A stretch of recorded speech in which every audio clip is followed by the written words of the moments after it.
Assalamualaikum warahmatullahi wabarakatuh.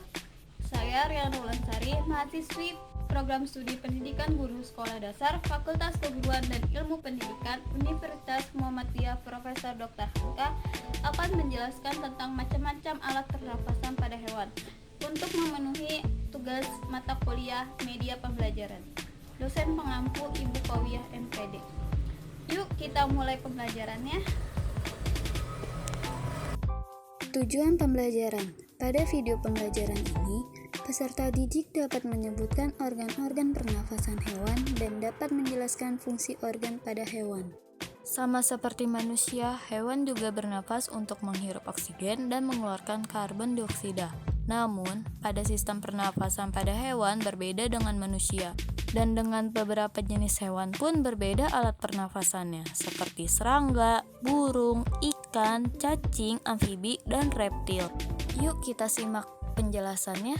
Hewan selanjutnya adalah serangga. Alat pernafasan serangga adalah trakea. Trakea adalah sistem tabung yang memiliki banyak percabangan yang disebut trakeola. Udara akan masuk ke dalam tubuh serangga melalui pori-pori kecil di permukaan tubuh, disebut spirakel. Kemudian akan mengalir ke trakea untuk menuju trakeola. Lalu oksigen akan diserap dan disebarkan oleh sel ke seluruh tubuh serangga. Yang kedua adalah burung. Burung bernafas dengan sepasang paru-paru. Udara yang mengandung oksigen akan masuk melalui rongga hidung pada pangkal paru sebelah atas. Lalu udara akan masuk ke dalam trakea. Kemudian dari trakea, udara sebagian akan masuk ke dalam paru-paru. Dan sebagian akan masuk ke kantong udara atau disebut pundi-pundi udara. Burung akan menghirup udara sebanyak-banyaknya saat sedang tidak terbang.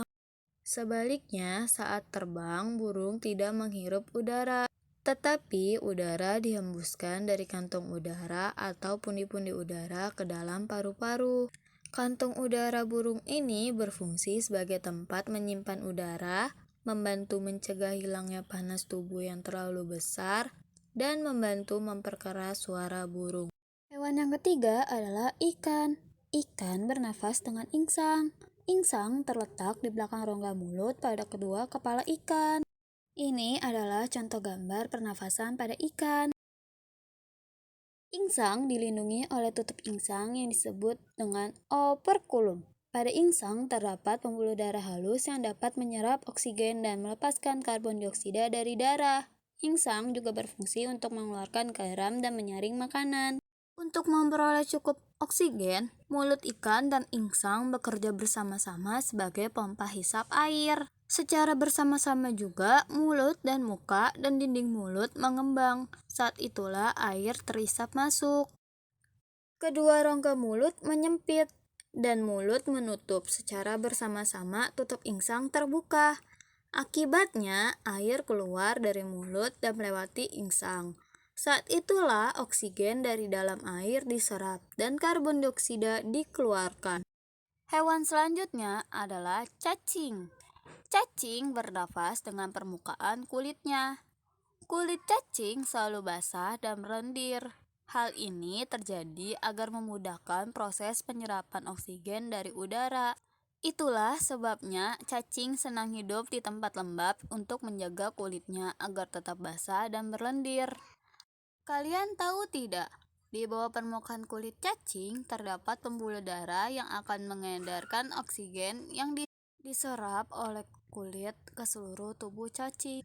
Hewan selanjutnya adalah mamalia.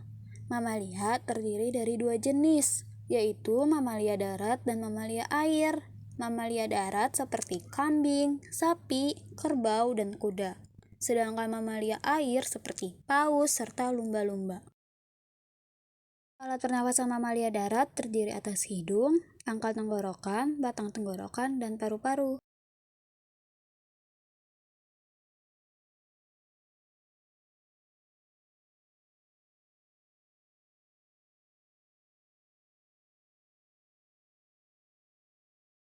Sedangkan pada mamalia air, hidungnya dilengkapi dengan katup. Saat mamalia menyelam, katup akan tertutup.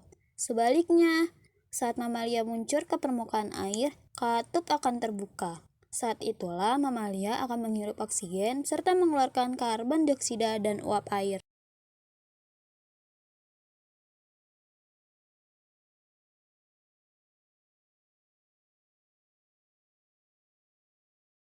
Hewan selanjutnya adalah amfibi. Amfibi seperti katak hidup di darat dan di air.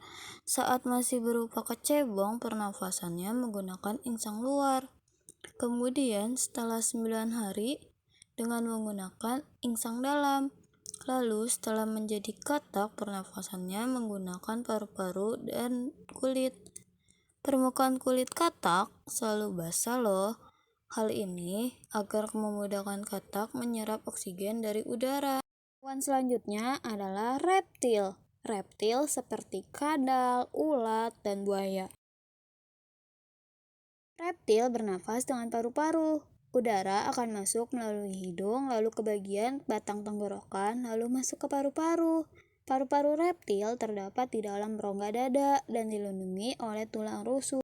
Ini adalah gambar rongga reptil yang terdiri atas lubang hidung, glotis, trakea, paru-paru yang terdapat di dalam rongga dada, dan tulang rusuk. Pada reptil yang sering hidup di air seperti buaya, lubang hidungnya dapat ditutup selama menyelam, sehingga air tidak dapat masuk ke paru-paru. Contoh soal, hewan manakah yang termasuk hewan amfibi? Apakah katak? Atau cacing? Ataupun ikan? Ya benar, katak adalah hewan amfibi. Contoh soal, perhatikan hewan di bawah ini. Yang manakah yang termasuk hewan mamalia? Apakah kuda, sapi, lumba-lumba? Atau kambing, serangga, kadal? Ya, salah. Jawabannya bukan kambing, serangga, kadal, tetapi kuda, sapi, dan lumba-lumba. Sekian pembelajaran kali ini. Wassalamualaikum warahmatullahi wabarakatuh.